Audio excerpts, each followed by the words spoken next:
BSNL ವಿಚಾರವಾಗಿ ನಿಮ್ಮ ವಿರೋಧ ಇದೆಯಾ ಸರ್? ಅದಕ್ಕೆ ರಾಮನಗರ ಕೊಂಡೊಯ್ತಿರುವಂತ ನೀವು ಒಂದು ನಿಮಿಷ ತಾಡ್ರಿ.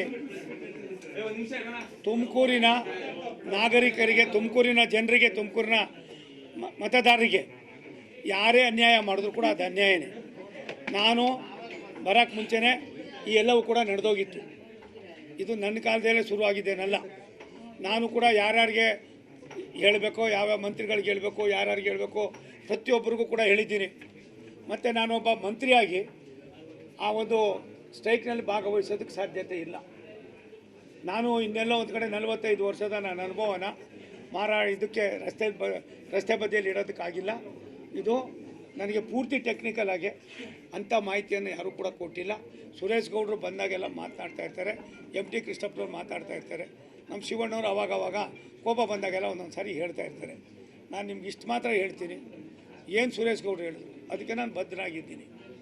ಒಂದು, ಈ ಜಿಲ್ಲೆಯನ್ನು ಕತ್ತಲೆ ಕೋಣೆಯಲ್ಲಿಟ್ಟು ಇನ್ನೊಬ್ಬರಿಗೆ ಸಹಾಯ ಮಾಡ್ತಕ್ಕಂಥ ಯಾವುದೇ ಯೋಜನೆಗಳು ಸಾಧುವಾದದ್ದಲ್ಲ.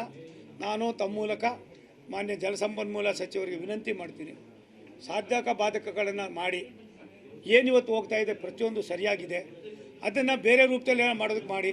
ಆದರೆ ಎಂಟೈರು ಈ ಜಿಲ್ಲೆಯ ಜನರನ್ನು, ಜಿಲ್ಲೆಯ ರೈತರನ್ನು ಎಲ್ಲ ಒಂದು ಕಡೆ ಟೇಕ್ ಇಟ್ ಆಸ್ ಗ್ರಾಂಟೆಡ್ ಮಾಡಿಕೊಂಡು ಆಗೋದು ಬೇಡ.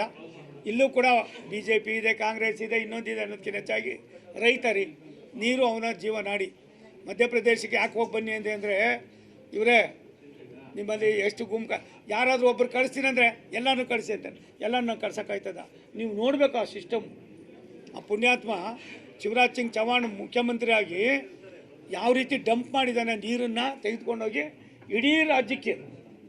ಎಂತೆಂಥ ಬರಡು ಭೂಮಿ ಅಂತ ಹೇಳ್ತಾ ಇದ್ದೀವಲ್ಲ, ಆ ಬರಡು ಭೂಮಿ ಆ ಬೆಟ್ಟ ಗುಡ್ಡದಲ್ಲೂ ಕೂಡ ಶುದ್ಧ ಕುಡಿಯೋ ನೀರಿದೆ, ರೈತನ ಜಮೀನಿಗೆ ನೀರು ಹೋಗ್ತಾಯಿದೆ. ಈ ಫಾರ್ಮಾಲಿಟೀಸ್ನ ನಾವು ಎಲ್ಲರೂ ಕೂಡ ಮಾಡದೆ ಹೋದರೆ ಮುಂದಿನ ದಿನಗಳಲ್ಲಿ ಜಮೀನು ಕಡಿಮೆ ಇದೆ, ಬೆಳವಣಿಗೆ ಕಷ್ಟ ಆಯ್ತದೆ.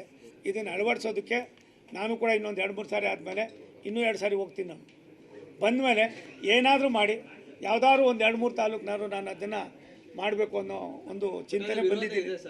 100ಕ್ಕೆ 100 ಇದೆ. ವಿರೋಧ ಅಂದರೆ ಇವರು ತಾಂತ್ರಿಕವಾಗಿ ಏನು ಅನ್ಯಾಯ ಮಾಡಿದಾರೋ ಅದರ ಪೂರ್ತಿ ಮಾಹಿತಿ ನನಗಿಲ್ಲ. ಮಾಡಿದ್ದಾರೆ ಅನ್ನೋದು ಎಲ್ಲರೂ ಕೂಡ ಇಷ್ಟೆಲ್ಲ ಮಾತಾಡುವಾಗ, ಇಷ್ಟೆಲ್ಲ ಇದ್ದರೂ ಕೂಡ ನೀವು ಚರ್ಚೆ ಮಾಡಿ ಕುಳಿತುಕೊಂಡು ಬಿಟ್ಟು ಹಠಕ್ಕೆ ಬೀಳಬೇಡಿ. ಎಲ್ಲ ರೈತರೇನೆ, ಎಲ್ಲರೂ ರೈತರೇನೆ ಆಗಿರೋದ್ರಿಂದ ಮೊನ್ನೆ ಶಿವಕುಮಾರ್ ಅವರು ಈ ರಾಜ್ಯದ ಉಪಮುಖ್ಯಮಂತ್ರಿ. ಕೇವಲ ರಾಮನಗರ ಇಲ್ಲ ಕನಕಪುರ ಇಲ್ಲ ಕುಣಿಗಲ್ಗೆ ಮಾತ್ರ ಇವರು ಮಂತ್ರಿ ಅಲ್ಲ, ಇವರು ಇಡೀ ರಾಜ್ಯಕ್ಕೆ ಮಂತ್ರಿ. ಅದನ್ನು ಅವ್ರು ಅರ್ಥ ಮಾಡ್ಕೋಬೇಕು. ಅದ್ರ ಮೇಲೆ ನಾವು ಏನು ಹೇಳೋಕ್ಕಾಗೋದಿಲ್ಲ, ನನಗೆ ಪೂರ್ತಿ ಸಂಪೂರ್ಣವಾದ ಮಾಹಿತಿ ಇಲ್ಲ. ಅಲ್ಲ ಸರ್, ನಿಮ್ಮದೇ ಪಕ್ಷದ ನಾಯಕರುಗಳು 1 ವರ್ಷದಿಂದ ಹೋರಾಟ ಮಾಡ್ತಿದ್ದಾರೆ, ನಿಮಗೆ ಪೂರ್ಣ ಮಾಹಿತಿ ಇಲ್ಲ ಅಂದರೆ ಅವ್ರಿಗೆ ಎಷ್ಟು ಮಾಹಿತಿ ಇರ್ಬೋದು? ಅವ್ರಿಗೆ ಯಾವ ಮಟ್ಟಕ್ಕೆ ಮಾಹಿತಿ? ಒಂದು ನಿಮಿಷ ತಾಳಪ್ಪ.